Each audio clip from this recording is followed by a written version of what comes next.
മന്ത്രി ഉദ്ഘാടനം ചെയ്യേണ്ട പാലം ശിലാഫലക അനാച്ഛാദനം മറ്റാരോ നിർവഹിച്ചത് വിവാദമാകുന്നു. അഞ്ചൽ അലയമൺ ഗ്രാമപഞ്ചായത്തിലെ നിർമ്മാണ പ്രവർത്തനം പൂർത്തിയാക്കിയ പുഞ്ചക്കോണം കടവറം പാലം ശിലാഫലകം അനാച്ഛാദനം ചെയ്യാനെത്തിയ മന്ത്രി ജെ ചിഞ്ചുറാണിയെ കാത്തിരുന്നത് അനാച്ഛാദനം ചെയ്ത ശിലാഫലകമാണ്.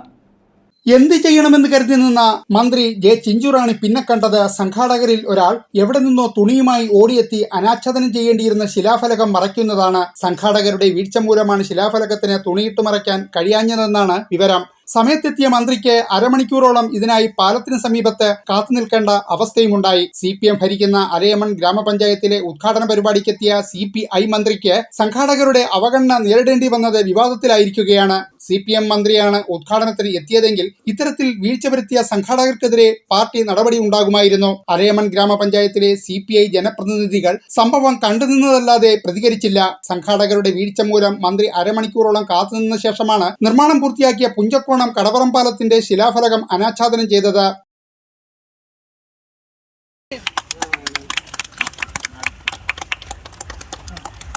അപകട ഭീഷണിയിലായ പാലം പുനർനിർമ്മിക്കാൻ MLAയുടെ ആസ്തി വികസന ഫണ്ടിൽ നിന്നും 50 ലക്ഷം രൂപയാണ് മന്ത്രി ജെ ചിഞ്ചുറാണി അനുവദിച്ചത്. തുടർന്ന് നടന്ന പൊതുസമ്മേളനത്തിൽ പഞ്ചായത്ത് പ്രസിഡന്റ് അസീന മനാഫ് അധ്യക്ഷയായിരുന്നു. Panchayat vice president G Pramod, ജനപ്രതിനിധികളായ മുരളി, ജയശ്രീ, ശോഭ എന്നിവർ സംസാരിച്ചു. News bureau, Anchal.